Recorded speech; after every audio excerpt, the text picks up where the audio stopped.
Привет, это канал «Иммиграция в Италию» и это новый выпуск новостей из Италии за прошедшую неделю. С вами Антон Гросс, я знаю, что ваше время ценно, поэтому постараюсь изложить все важное и интересное максимально кратко и емко. Начинаем. Жестокая драка в Горезио. Украинец получил травмы от россиянина.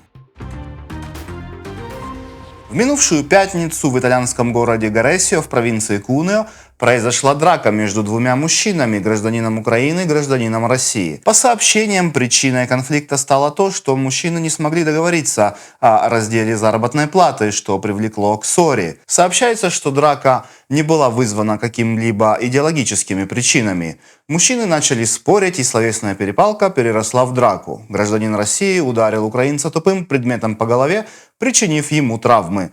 На место происшествия прибыли карабинеры, которые задержали россиянина. Украинца доставили в больницу с травмами головы. Расследование продолжается. Итальянская вилла, Пригожин и секретные документы. Сенсационное расследование о новом министре обороны России.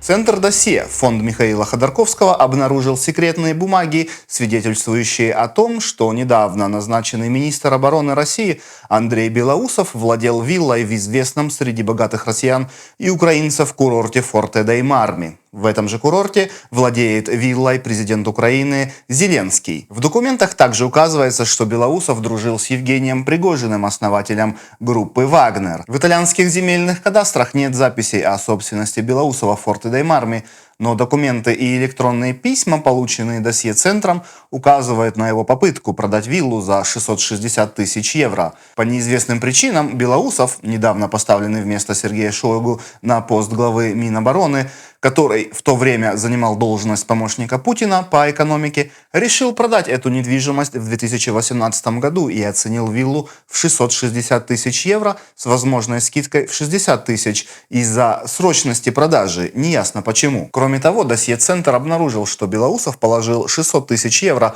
на счет в мальтийском банке в Валетте, но банк отказался предоставить информацию о том, был ли счет заморожен в связи с санкциями ЕС. В дневнике Евгения Пригожина, который также был обнаружен досье-центром, подробно описываются встречи с Белоусовым и его сотрудниками. Источник, близкий к Министерству обороны, подтвердил, что Белоусов курировал счета группы «Вагнер» в период, когда он был экономическим советником Путина в Кремле. В 2018 году Белоусову был предоставлен анализ перспектив развития частных военных компаний в России, в котором отмечается, что наемные отряды приобретают особую актуальность в условиях нового витка столкновений между Россией, Америкой и Великобританией, а также расширения серых зон международных конфликтов. Fallout по-итальянски. В Бреше строят жилой комплекс с 8 бункерами для защиты от военных угроз. В городе Бреше, расположенном в регионе Ломбардия, началось строительство уникального жилого комплекса. На участке площадью 2700 квадратных метров будут возведены 8 непроницаемых бункеров, способных выдержать военные угрозы. Проект, о котором сообщает газета Giornale di Brescia, предусматривает создание надежных убежищ для жителей комплекса. Каждый бункер будет расположен на глубине 5 метров под землей и иметь площадь 40 квадратных метров. Базовая цена на каждый бункер составляет 180 тысяч евро, а продажа будет осуществляться через компанию Техноказа. Особенностью бункеров является их непроницаемость.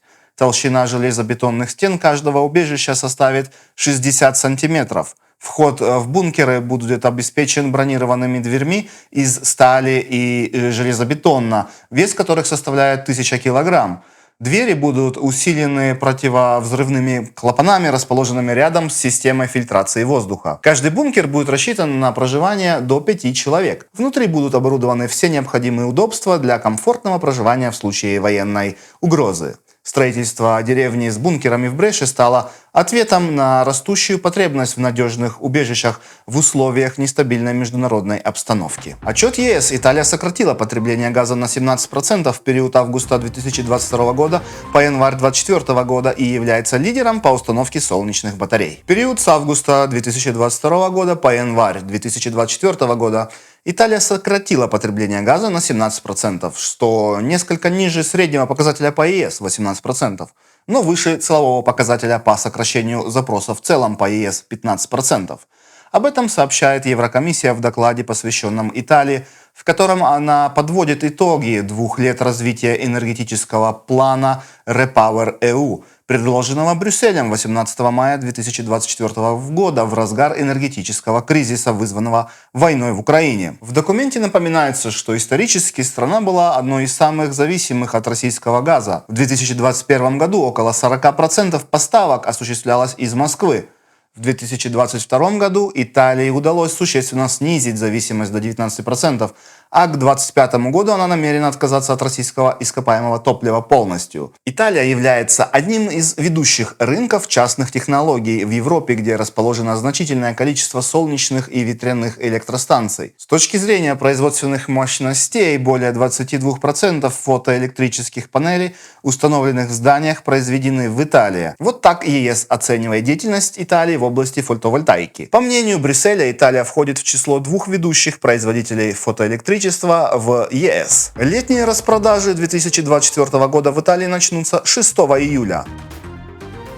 Президент конференции регионов Массимилиано Федриго объявил о скором старте летних распродаж. Как и прежде, распродажи начнутся в первую субботу июля. В прошлом году они также начинались в тот же день, но в четверг, так как первая суббота совпадала с первым днем месяца и было сделано исключение. Подготовьтесь к шопинг-марафону и не упустите возможность сделать выгодные покупки. Отличная новость для всех, кто хочет оформить или продлить итальянский паспорт. Теперь это можно сделать в почтовом отделении.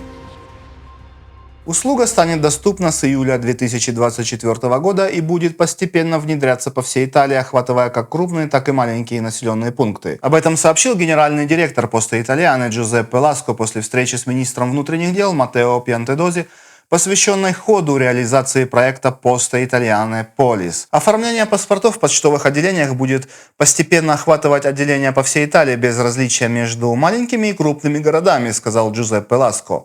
Генеральный директор также добавил, что проект Polis развивается успешно. На сегодняшний день начато 2400 операций и завершено более 1500 в почтовых отделениях по всей стране. Итальянцы стали жениться на 5 лет позднее, чем 20 годами ранее.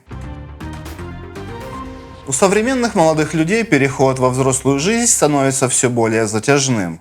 В Италии наблюдается тенденция к откладыванию брака и рождения детей, а также изменению традиционных семейных структур. Согласно последнему ежегодному докладу Министерства статистики Италии Истат, молодые итальянцы все чаще откладывают вступление в брак и рождение детей. В 2022 году средний возраст вступления в первый брак для мужчин составил 36,5 лет, что почти на 9 лет выше, чем в 2002 году, а для женщин чуть больше, чем 33,5 лет, на 4,5 лет больше, чем 20 лет назад. Аналогичная тенденция наблюдается и в возрасте первого рождения ребенка, который увеличился до 31,5 лет для женщин по сравнению с 30 годами в 2002 году. Кроме того, доклад подчеркивает изменения в структуре семей. В 2022-2023 годах доля пар, проживающих без оформления брака, составляла почти 40% от общего числа домохозяйств, что значительно выше, чем 22% в 2002-2003 годах. Президент Истат Франческо Мария Челли отметил, что более 18,5 миллионов итальянцев, или почти треть населения, проживают в нестандартных семейных условиях. Эволюция семейных моделей также коснулась пожилых людей, среди которых увеличилось число одиноких и тех, кто находится в свободных союзах. Эти изменения отражают глобальные тренды в семейной жизни, связанные с экономическими, социальными и культурными факторами, которые влияют на решение молодежи о создании семьи и выборе времени для этого. 20% итальянцев ежегодно обращаются к магам и гадалкам. Около 20% итальянцев, почти 12 миллионов человек, ежегодно обращаются к магам, гадалкам, оккультистам и целителям, тратя в среднем 500 евро на человека в год. И, что стало известно в последние годы, в большинстве случаев те, кто увлекается этими практиками, имеют и другие виды зависимостей. Об этом говорится в докладе обсерватории по борьбе с плагиатом, которая спустя 10 лет после предыдущего доклада и по случаю 30-летия ассоциация вернулась к сбору и предоставлению данных о явлении, которое также растет благодаря социальным сетям. 90% консультаций проводятся онлайн и только 10 лично. За 30 лет, объясняют национальный координатор Джованни Пануцио и президент Альфредо Бараго, мы получили около 28 тысяч сообщений о мошенничествах.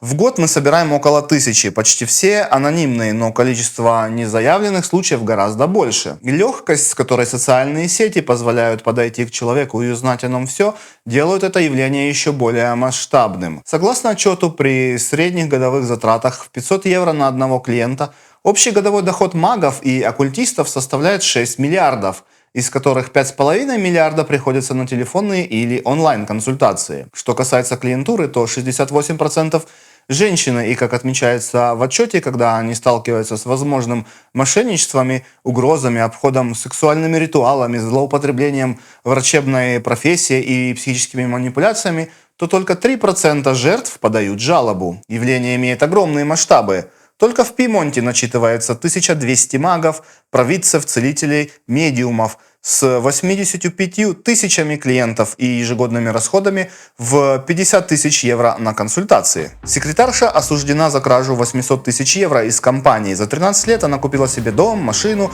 и оплатила учебу дочери.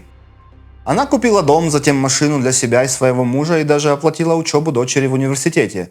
Все это за счет сумм, которые женщина присвоила себе за 13 лет работы в компании. 800 тысяч евро исчезли из кассы предприятия. Историю рассказывает издание «Република». От имени своего босса, администратора и единственного акционера итальянка подписывала доверенности, выписывала и обналичивала чеки и, в общем, вела бухгалтерию. И, возможно, именно благодаря своей специфике работы, фактически полномочного представителя, 53-летняя Марина сумела раздуть свой банковский счет на чудовищную сумму, накопившуюся понемногу. Суд в Милане приговорил секретаршу в первой инстанции к 2 годам лишения свободы за кражу, отягченную доверительными отношениями. Она также обвинялась в изменении банковской документации и других документов, что позволило ей перевести на свой счет суммы, которые ей не причитались. По меньшей мере 13 лет ухищрений вплоть до 2018 года, когда вскрылись нарушения. Они включали в себя изменения карандашом в чеках, уже подписанных владельцем. Таким образом, она смогла